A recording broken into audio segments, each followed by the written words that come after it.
Hermanitos, les decía yo que hicieron varias series de preguntas y vamos a tratar de responderlas de la mejor manera posible.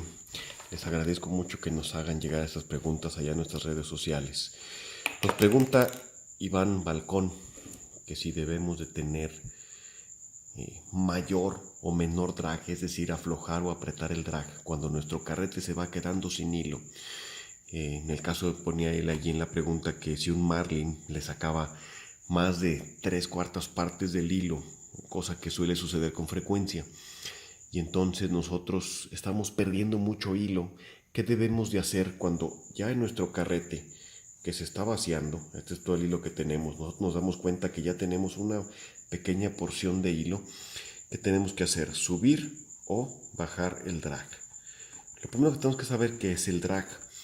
Mucha gente pregunta qué es el freno de un carrete, cuánta potencia tiene de frenado. No se trata de qué tanto frena.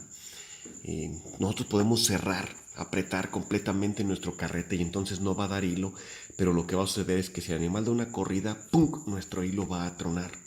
Y no se trata de eso, más bien es poner cierta resistencia a la salida del hilo para que el pez, conforme vaya sacando el hilo de nuestro carrete, se vaya cansando. Entonces, en ese sentido, lo que nosotros debemos de hacer es que de manera ordinaria, la recomendación de todos los autores es que se utilice 1/3 de lo que es la carga de ruptura del hilo. ¿A qué nos referimos? Si yo tengo un hilo, por ejemplo, de 50 libras, ese hilo yo lo voy a manejar entre un drag de mi carrete de 1/3 parte de 50, más o menos vamos a manejar el drag entre 15 y 17 libras. Esto me va a dar la facilidad de que yo pueda tener la seguridad de que si el animal corre no se vaya a tronar mi hilo. Si yo utilizo una línea de 100 libras, entonces voy a utilizar un drag de aproximadamente 33-35 libras.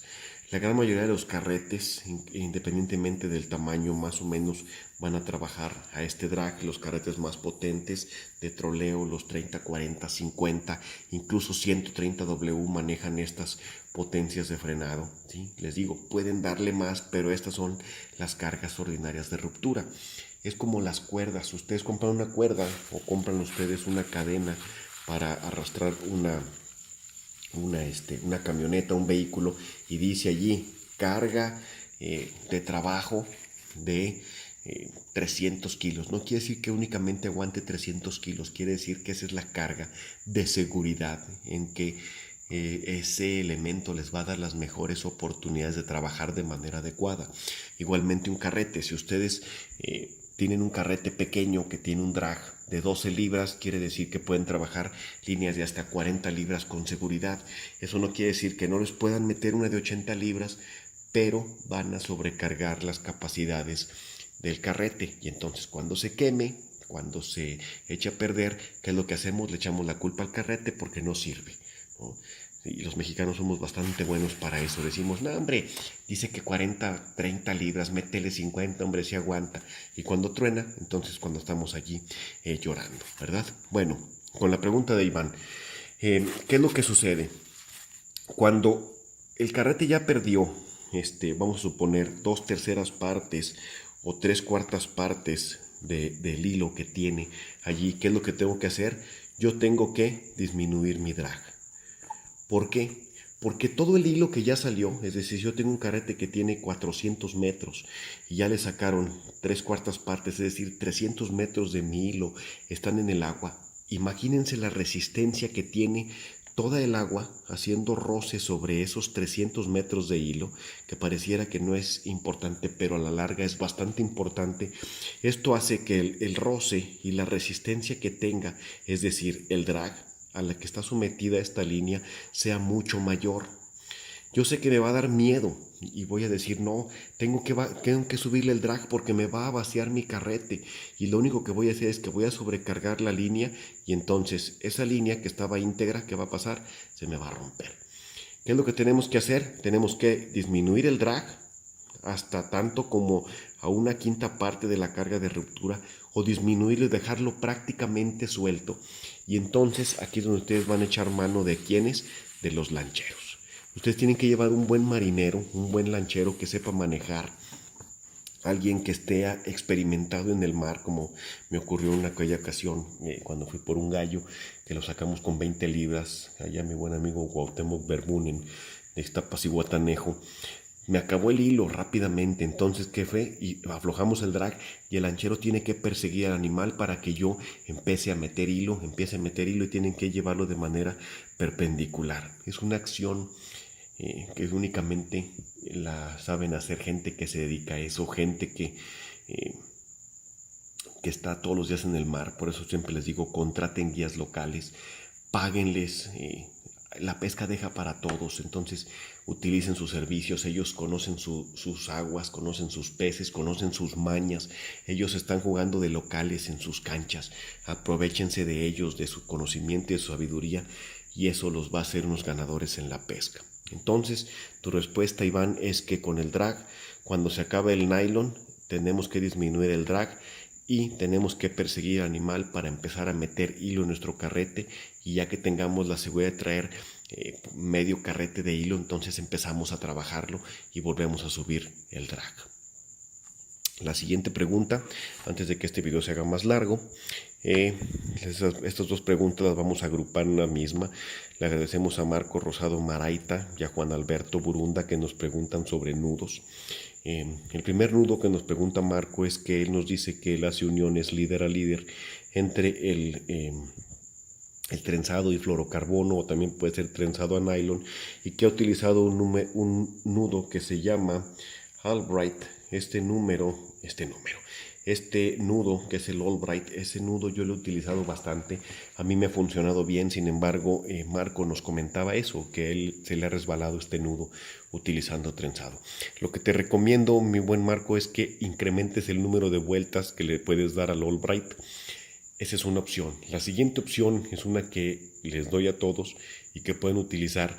Los nudos en el nylon, en el fluorocarbono, generalmente no se rompen, sino que se resbalan. Y una forma de evitarlo es que ustedes hagan su nudo, lo cinchen bien y después poner una gota de cola loca, pegamento instantáneo de cianoacrilato. Eso impide que el nudo corra y le va a dar una mayor resistencia a sus nudos. Incluso lo incrementa en porcentajes. Hay varios artículos en donde se ve que puede incrementar la resistencia. Pero bueno, si no te gusta utilizar el nudo Albright, podemos usar el nudo de sangre, que es el Blood Knot. Ese es un que parece un doble uniknot. Y la otra opción es utilizar lo que usan los mosqueros y la gente que se dedica al mar, que es el Bimini Twist. Ese Bimini Twist es un nudo muy fuerte en donde queda un lazo, y entonces a este lazo, esta es tu línea principal, le haces el Bimini y aquí puedes agregar tu líder de fluorocarbono, de nylon, etcétera, y aquí ya haces un nudo como si amarraras un señuelo, como si amarraras un lazo, y entonces esto se estira y queda esta línea doble, te hace una especie de amortiguador y te queda bastante bien y no se suelta. Esas son las opciones que yo te propongo. Y a Juan Alberto Burunda, el líder al señuelo, bueno, pues depende del tipo de hilo que utilices. Generalmente en el nylon usamos el uniknot, se usa el palomar cuando quieres más resistencia, y se utiliza también el palomar o el clinch knot, el improved clinch knot, que son nudos que ustedes pueden ver cómo funcionan y cómo hacerlos de la mejor manera en la página más sensacional que me he encontrado para nudos, que se llama, les dejo aquí, animatedknots.com. Si no los encuentran en la página, pueden meterse a YouTube y le ponen así, nudos animados. Se ven en espejo, están hechos con cuerdas de diferentes colores, paso por paso, invertidos, de arriba hacia abajo. Quien no aprende nudos con esta página es porque de plano no tiene intención de aprender, o de plano es muy bruto, ¿no? Aquí vienen todos los nudos que les mencioné, ahí los pueden ustedes ver, porque por ejemplo en los libros pues a veces es un poquito más difícil encontrar buenos detalles, pero en esta página es perfecto para que ustedes lo encuentren. La siguiente pregunta nos la hizo nuestro amigo Luis Villalobos. Él nos preguntaba una pregunta imposible. Nos dice, ¿qué tipo de señuelos existen y para qué tipo de peces se utilizan? La respuesta, mi querido Luis, es impresionantemente grande. Todos los señuelos sirven para muchas especies y muchas especies van a tomar diferentes señuelos. Es más, no te puedo responder yo porque nadie conoce todo en la pesca. Te recomiendo mucho que sigas nuestros videos, que veas poco a poco y la experiencia saliendo al agua, preguntando a la gente que se dedica a pescar qué es lo que están haciendo. Es como uno poco a poco va encontrando cuál es el mejor señuelo para qué tipo de especie. No se vayan, mis amigos, sigue la segunda parte de nuestras preguntas, de esta primera sección de preguntas y respuestas. Suscríbanse al canal, denle like y enseguida nuestro siguiente video.